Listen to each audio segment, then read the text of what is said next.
जब कोई व्यक्ति अपनी देनदारी के भुगतान के लिए किसी व्यक्ति को चेक जारी करता है और वह चेक किसी गलती के कारण बाउंस हो जाता है, तो ऐसी स्थिति में चेक जारी करने वाले व्यक्ति के खिलाफ section 138 of negotiable instrument act के तहत चेक बाउंस का case judicial magistrate first class की कोर्ट में दायर किया जा सकता है। केस की प्रोसीडिंग क्रिमिनल केस की तरह ही चलाई जाती है और आरोपी के दोषी पाए जाने पर 2 साल तक की जेल या चेक में भरी गई राशि का 2 गुना जुर्माना या दोनों लग सकते हैं। लेकिन न्यायालय में केस फाइल करने से पहले शिकायतकर्ता को कुछ बातों का विशेष ध्यान रखना अति आवश्यक है। अगर शिकायतकर्ता छोटी सी भी गलती करता है तो उसे उस गलती की भारी कीमत चुकानी पड़ सकती है, वह केस हार सकता है। नमस्कार दोस्तों, मैं एडवोकेट नरेंद्र आपका स्वागत करता हूं आपके अपने चैनल लीगल वर्कआउट में।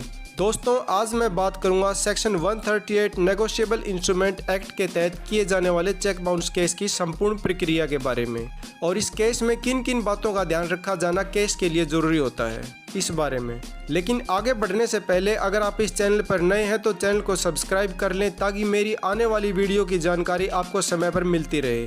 तो चलिए शुरू करते हैं। दोस्तों, सबसे पहले बात करते हैं टाइम लिमिटेशन की। रिजर्व बैंक ऑफ इंडिया के निर्देशानुसार चेक का वैलिडिटी टाइम 90 दिनों का होता है। दोस्तों, जिस तारीख को चेक जारी किया गया है उसके 90 दिनों के अंदर अंदर वह चेक कैश करवाना होता है। इन 90 दिनों की वैलिडिटी टाइम में चेक को कितनी बार बैंक में लगा लें, इससे वैलिडिटी टाइम में कोई बदलाव नहीं आएगा, टाइम लिमिट वही रहेगी। दोस्तों, जब चेक किसी कारण से बाउंस होता है तब ऐसी स्थिति में बैंक एक रसीद देता है जिसे रिटर्न मेमो कहा जाता है।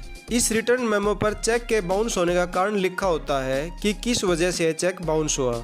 चेक बाउंस होने के अनेकों कारण हो सकते हैं, जैसे अकाउंट क्लोज होना, सिग्नेचर मैच ना करना, ओवर राइटिंग या फिर अकाउंट में बैलेंस कम होना, और भी अन्य कारण हो सकते हैं। रिटर्न मेमो मिल जाने के बाद उसमें दी गई तारीख से अगले 30 दिनों के अंदर चेक जारी करने वाले देनदार को अर्थात आरोपी को नोटिस भेजना होता है, जिसमें आरोपी को नोटिस का जवाब देने या चेक राशि को लौटाने का 15 दिन का समय दिया जाता है। 15 दिन की अवधि पूरी हो जाने के बाद आगामी 30 दिनों के अंदर अंदर कोर्ट में केस फाइल कर दिया जाना चाहिए। दोस्तों, ये तो था केस फाइल होने से पहले की सावधानियां। अब बात करते हैं केस की संपूर्ण प्रक्रिया के बारे में और केस फाइल करते समय क्या क्या डॉक्यूमेंट साथ लगाए जाने चाहिए। दोस्तों, कंप्लेंट फाइल करते समय शिकायतकर्ता को अपना शपथ पत्र साथ लगाना होगा, साथ में list of witness, check return memo, notice की कॉपी और पोस्टल रिसिप्ट और ऐसा कोई भी अन्य डॉक्यूमेंट जिससे यह साबित हो सके कि शिकायतकर्ता की आरोपी से लेनदारी कैसे और क्यों बनती है,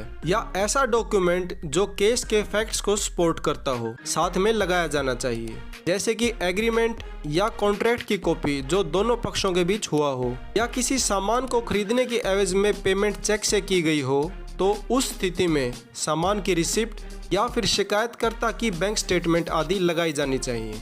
अब केस फाइल हो जाने के बाद न्यायालय सेक्शन 251 सीआरपीसी के तहत आरोपी को नोटिस जारी करता है और पूछता है कि क्या आप पर जो आरोप लगाए गए हैं उनको सही मानते हैं या नहीं, आर यू गिल्टी और नॉट। अगर आरोपी कोर्ट में स्वीकार कर लेता है कि मेरी शिकायतकर्ता की ओर देनदारी बनती है और मैं चेक अमाउंट का पैसा न्यायालय में देने को तैयार हूं, तो न्यायालय ऐसे मामले उसी स्टेज पर समाप्त कर सकता है, फिर चाहे शिकायतकर्ता पैसा लेने को तैयार हो या ना हो।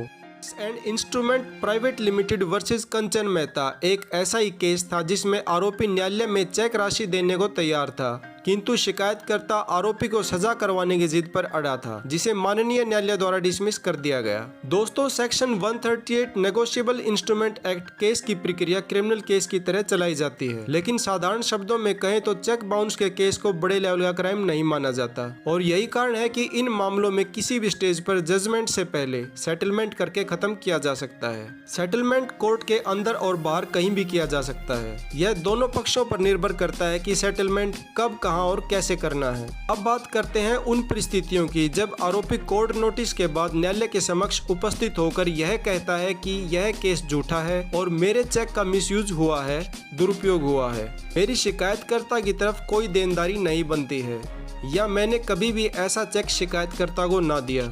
आरोपी और भी बातें कह सकता है, जैसे कि मैंने कभी शिकायतकर्ता से पैसा उधार ना लिया, या फिर ये चेक शिकायतकर्ता ने पैसा उधार देते समय मुझसे सिक्योरिटी के तौर पर लिया था और अब मैं शिकायतकर्ता को उधार लिया सारा पैसा वापस लौटा चुका हूँ, लेकिन शिकायतकर्ता ने मुझे यह चेक वापस ना किया। दोस्तों, ऐसी स्थिति में आरोपी को पहले अपनी जमानत करवानी होगी, उसके बाद न्यायालय चार्ज फ्रेम करेगा।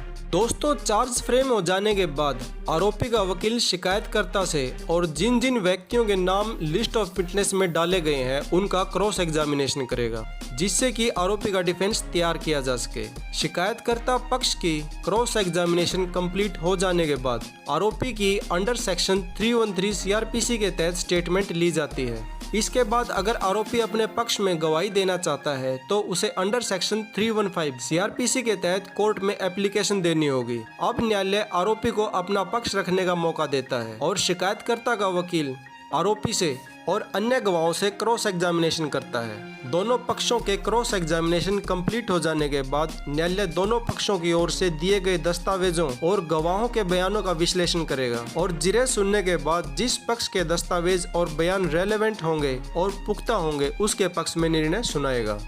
तो दोस्तों, ये थी चेक बाउंस केस की संपूर्ण प्रक्रिया और कुछ जरूरी सावधानियां। अगर आपको मेरा ये वीडियो हेल्पफुल लगा हो तो लाइक, शेयर और कमेंट जरूर करें।